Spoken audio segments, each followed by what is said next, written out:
Hello everyone, welcome back to the Science Discovery with Unity 3D series. In our last episode, we explored the real relative scale between the Earth and the Moon, debunking common misconceptions about their size and distances. If you haven't seen it yet, make sure to check it out. Today, we are excited to take our simulation a step further by introducing the Sun. But before we dive in, a quick disclaimer please. To focus on the core concepts and due to the software Unity 3D limitations, we have made some simplification in our simulation. So first, we neglecting Earth's rotation around the Sun to keep the things straightforward. Secondly, we have reduced the Sun diameters and its distance from Earth by the half while maintaining the correct proportion, of course due to Unity limitations. This adjustment helps us visualize the vast scale within Unity 3D. So, let's start. Previously, I had the Earth and the Moon. And now, I just add the Sun. So, about the Sun, I have done some simplifications. As I said, due to Unity limitations, I reduced the distance between the Sun and the Earth by 2, as well as its diameters. Normally, if we do that, the visible shape of the Sun will remain the same. It's like, let's say, Thales theorems. So first let's adjust the display of play mode, like that. Let's adjust camera, more or less like that. And let's start. So here we have the sunrise of the Sun. We can adjust the field of view. So let's do a pause here. As we have seen in the previous video, the field of view is the angle, or like solid angle, in which a camera or human eyes can perceive the scene. More the field of view is narrow, as you can see here, we see the very far objects are more huge or more big. So I don't know if you already have this situation when you see like a moon and you want to take a photo, but after when you realize that the moon is so tiny in the photo. This is why, to explain this, because in your smartphone the field of view is more large, so you see as a point the moon or the Sun. But for the human eyes, the field of view is more narrow, so it's more or less like that. So we see the Sun, it's more huge, more or less like that. So in our case, to see or to track the Sun over a day, it's better to make it like, yeah, so let's do the standard was 60. Okay. And let's track the Sun.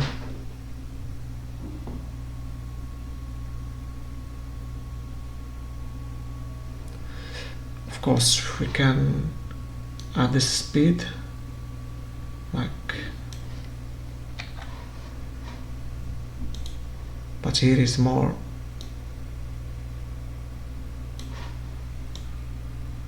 like that.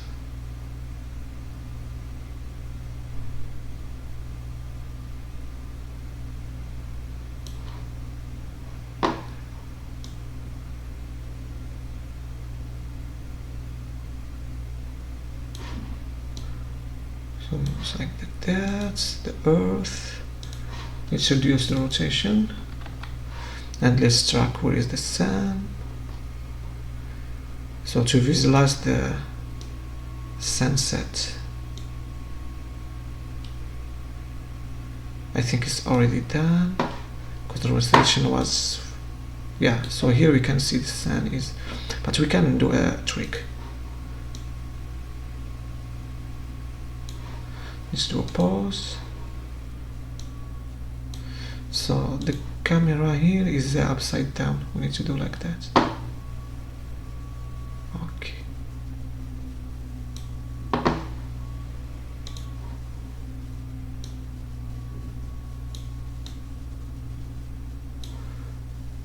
Let's rotate a little to rotate the camera.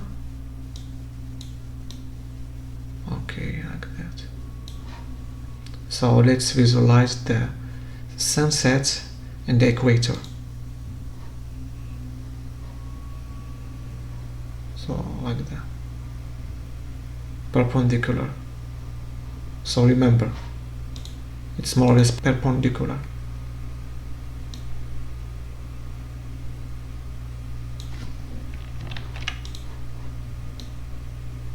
Yeah.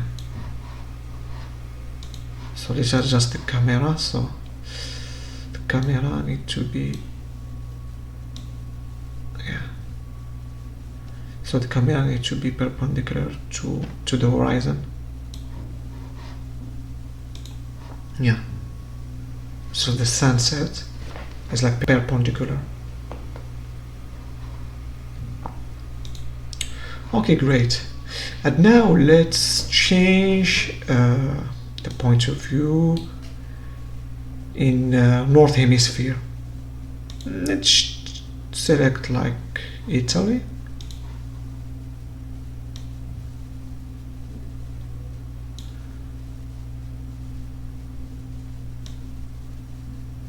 So here we are in Puglia, the south of Italy. And let's see the sunrise and sunset of the sun. So where's the sun? Okay.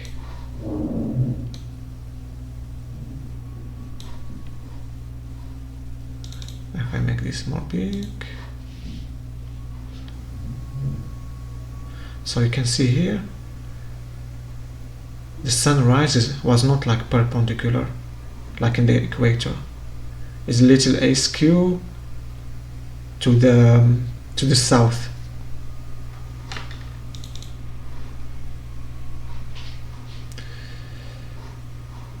Okay, let's adjust the camera.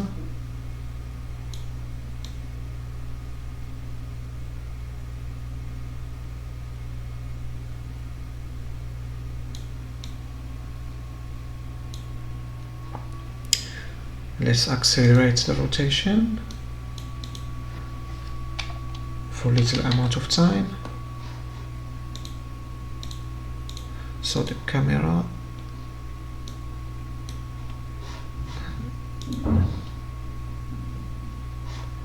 let's do -1, or let's do opposite here. Yeah. And let's see where is the sun.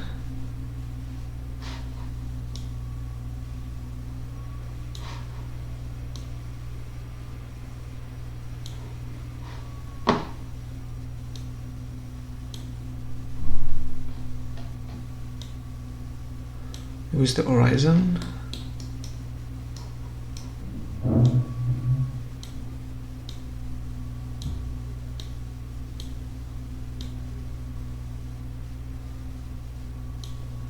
So the horizon is like that.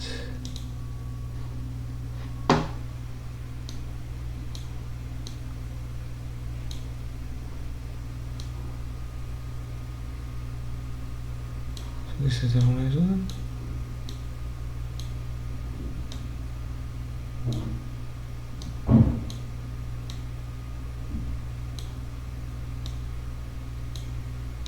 So where's the sun?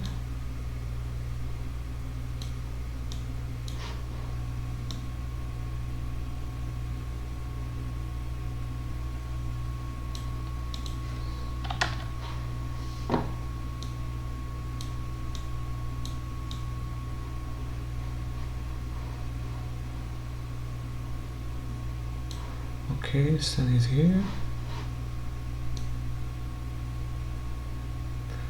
And let's see the angle when the sun sets. It's perpendicular as in the equator or not.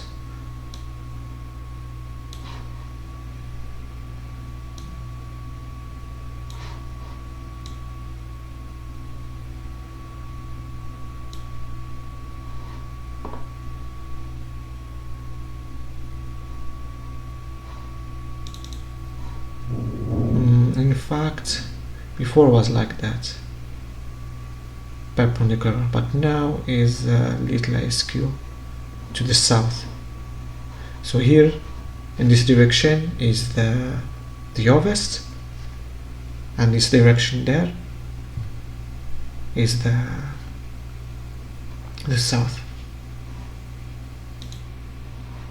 Okay, great. And now let's choose another point of view in the south hemisphere.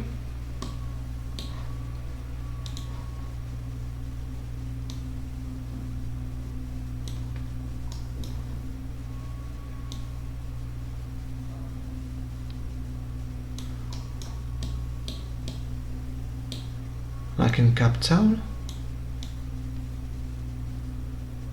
Okay. So where's the sun? I need to reduce the field of view so I can see the sun.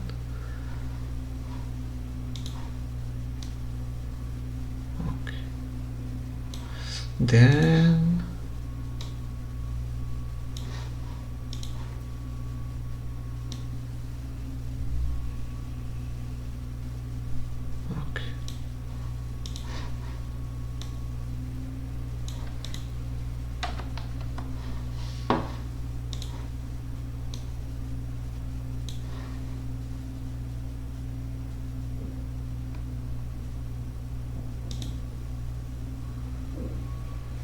okay, let's simulate.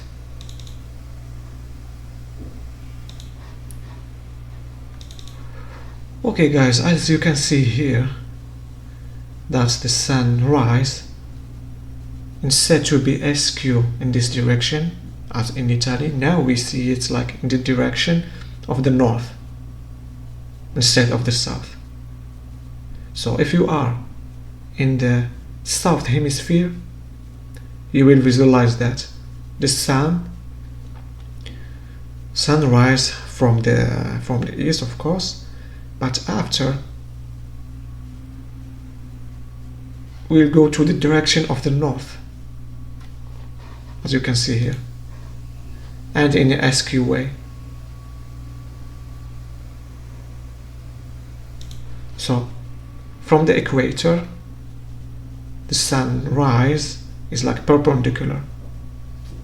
In the north hemisphere, the sunrise is askew and the direction to the south. But in the south hemisphere, the sunrise is askew for the direction of the north.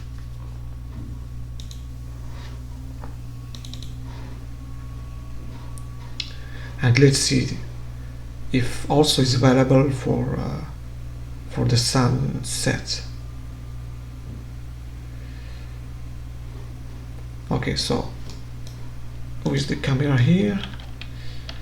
My camera now is in the direction of the east, so I need to see here. The camera, as you can see there, is upside down. I need to rotate it like that.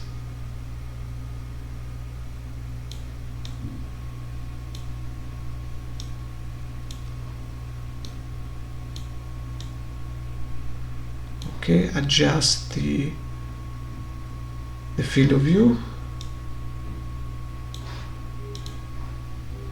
So we will speed up the time so we can see the sun.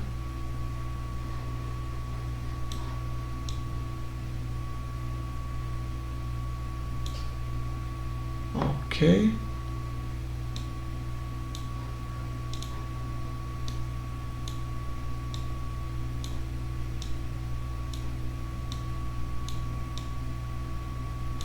And I need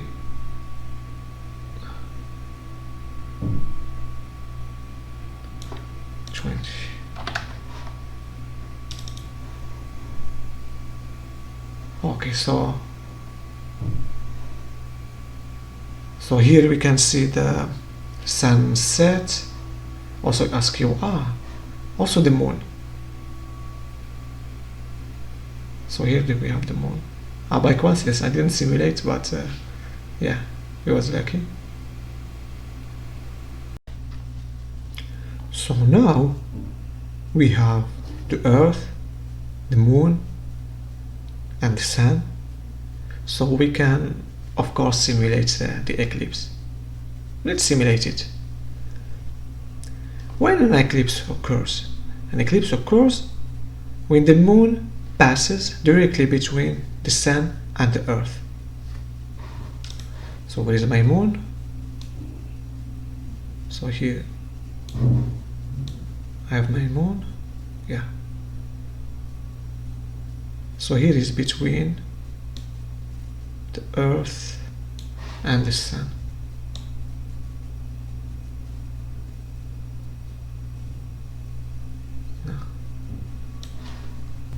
You can see how the eclipse moves across the Earth of surface. So if I change the position of the camera,